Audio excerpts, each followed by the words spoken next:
Hello students, आप सभी का स्वागत है। नालंदा विद्यापीठ यूट्यूब चैनल आप सभी का स्वागत करता है। और आज हम करेंगे सत्ता में साझेदारी मैट्रिक का ये जो पहला लेसन है पॉलिटिकल साइंस का, इसके ऊपर डिस्कस करते हैं आज सत्ता में साझेदारी के ऊपर। देखिएगा, सत्ता में साझेदारी का मतलब से ही पता चल रहा है कि साझा होना, किसी चीज के अंदर पार्टनरशिप होना। कि देश जिस प्रकार से इंडिया के अंदर अगर हम बात करते हैं, इंडिया के अंदर क्या है, लोकतंत्र है भाई। लोकतंत्र का मतलब क्या होता है, लोगों का तंत्र। लोगों का तंत्र जहां पर जनता के द्वारा जनता की चुनी हुई सरकारें होती है। क्या होता है यहाँ पर, जो 18 वर्ष से ऊपर होता है, जो 18 वर्ष से ऊपर होता है, वयस्क नागरिक होता है, जिसका वोट बना होता है, वो गवर्नमेंट को चुनता है भाई, गवर्नमेंट बनाता है। ठीक है, तो उसकी क्या होगी, साझेदारी होगी।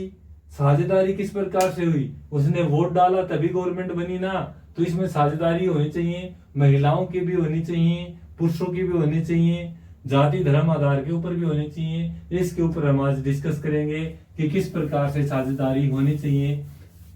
हमारा लेसन है, इसके अंदर विश्व के अलग अलग देशों के बारे में बताया गया है। समझने के लिए हम इसके सबसे पहले एग्जाम्पल लेंगे इंडिया का। इंडिया के अंदर क्या हो गई, 1949 से पहले 1950 में क्या हुआ, संविधान लागू हुआ।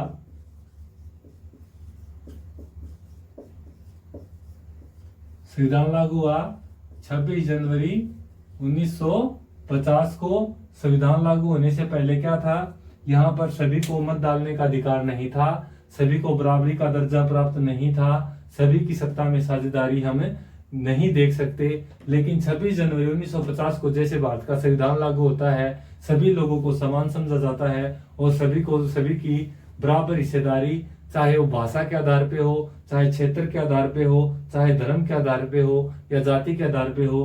क्योंकि भारत क्या है, भारत में क्या है, विविधता में एकता है, विविधता में एकता है। विविधता में एकता ये कौन लेकर आता है, लोकतंत्र की वजह से है। भारत में विविधता में एकता किसकी वजह से, लोकतंत्र की वजह से भाई। विविधता क्या है, क्योंकि भारत के अंदर 28 राज्य हैं, 8 केंद्र शासित प्रदेश हैं। तो भारत के अंदर ऊपर क्या है, कुछ पहाड़ी राज्य हैं जिनकी अलग संस्कृति है, नीचे साउथ में अलग लोग रहते हैं जिनका खान पान अलग है, भाषा अलग है।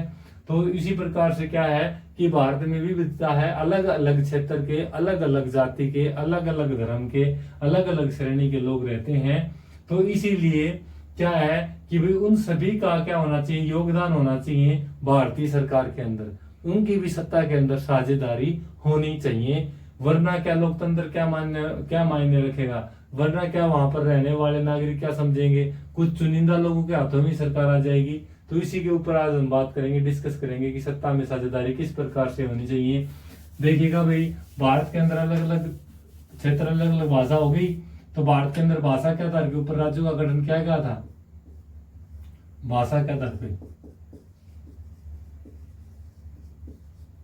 भाषा के आधार पर राज्यों का गठन कब किया गया था, 1956 में। पहला आंध्र प्रदेश, ठीक है। कोई कन्नड़ बोलता है तो साउथ में, कोई तेलुगु बोलता है, कोई मलयालम बोलता है, अलग अलग भाषा के लोग रहते हैं, लेकिन सभी की सत्ता में साझेदारी होती है। देखिएगा, भारत है, भारत के अंदर संसद, पार्लियामेंट है, पार्लियामेंट के 3 सदन, पहला राज्यसभा, स्थायी सदन है, परमानेंट सदन है, दूसरा लोकसभा, तीसरा राष्ट्रपति महामहिम।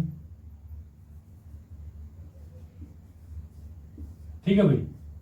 तो अब देखिएगा, लोकसभा के अंदर 545 सीटें होती हैं, यहां पर 245 सीटें होती हैं, 233 के ऊपर यहां पर चुनाव होता है और 543 के ऊपर यहां पर चुनाव होता है।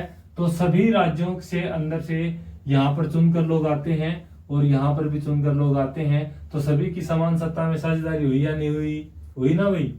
तो इसी अंदर देखो, राज्यसभा का चुनाव किस प्रकार से होता है, जैसे कि जो राज्य हैं, राज्य की विधानसभाएं हैं, अलग अलग सीएम बनते हैं, हरियाणा से अलग, पंजाब से अलग, यूपी से अलग अलग अलग सीएम बनते हैं। तो यूपी के अंदर मान लो भाई 480 सीटें विधानसभा की, हरियाणा के अंदर 90 हैं, कहीं पंजाब मान लो 120 हैं। तो इनके ऊपर क्या होएगा, 18 के ऊपर एक सदस्य चुनकर जाएगा। यहाँ पर मान लीजिए हरियाणा की बात करें तो 18 5 90, 5 सदस्य कहाँ चुनकर जाएंगे, राज्यसभा में चुनकर जाएंगे। इस प्रकार से राज्यसभा का चुनाव। और डायरेक्ट मतदान किसका होता है, इसका लोकसभा का, मेंबर ऑफ पार्लियामेंट का।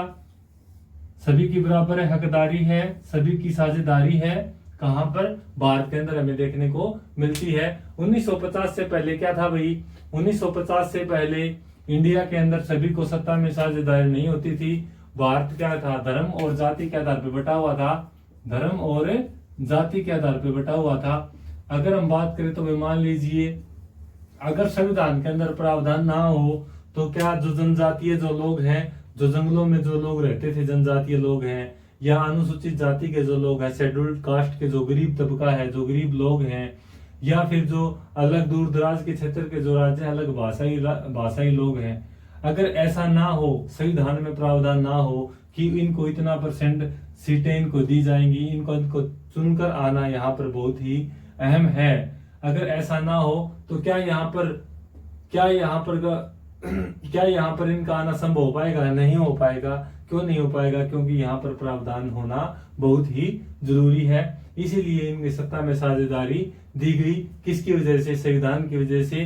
ठीक है भाई।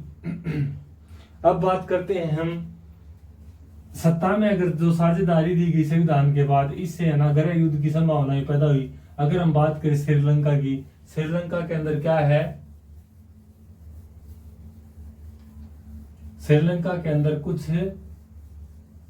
बहुसंख्यक और कुछ अल्पसंख्यक हैं। जैसे श्रीलंका के स्थायी निवासी कौन है, सिंगली। कौन है भाई, सिंगली, सिंगली है और बौद्ध है। तो वहां पर जब संविधान बना तो इन दोनों को क्या हुआ, बराबरी का दर्जा मिल गया भाई। मान लो 75% ये लोग थे, 25% ये लोग। अब इनको और इनको इक्वल रखा गया। किसके, दोनों को इक्वल रखा गया। इनको भी बराबर साझेदारी मिली, इनको भी बराबर साझेदारी मिली। जितनी पावर इनकी है उतनी पावर इनकी है। तो इससे क्या हुई, श्रीलंका के अंदर असामाजिकता फैल गई और लोग क्या हो गए, एक दूसरे के दुश्मन, और एक गृह युद्ध की स्थिति वहां पर हमें देखने को मिली। जिस प्रकार से अगर हम इंडिया की बात करें तो इंडिया के अंदर क्या है भाई, इंडिया के अंदर हिंदू है सबसे ज्यादा, 75% के लगभग 1947 में पार्टीशन होने के बाद 75% के करीब हिंदू यहाँ बचे। 25% में से कुछ अलग अलग धर्म है, जैसे मुस्लिम है, सिखिज्म है, बुद्धिस्ट है, जैन है, पारसी है, क्रिश्चियन है, अलग अलग धर्म है भाई। तो क्या है, जितनी पावर इन 75% लोगों की है उतनी ही पावर बुद्धिस्ट की है, उतनी ही जैन की है, उतनी ही मुस्लिम की है। हमें आप लोगों ने देखा होगा कि भारत के अंदर 75% हिंदू हैं, फिर भी हमारे prime minister doctor Manmohan Singh रहे हैं, राष्ट्रपति हमारे मुस्लिम बनते हैं।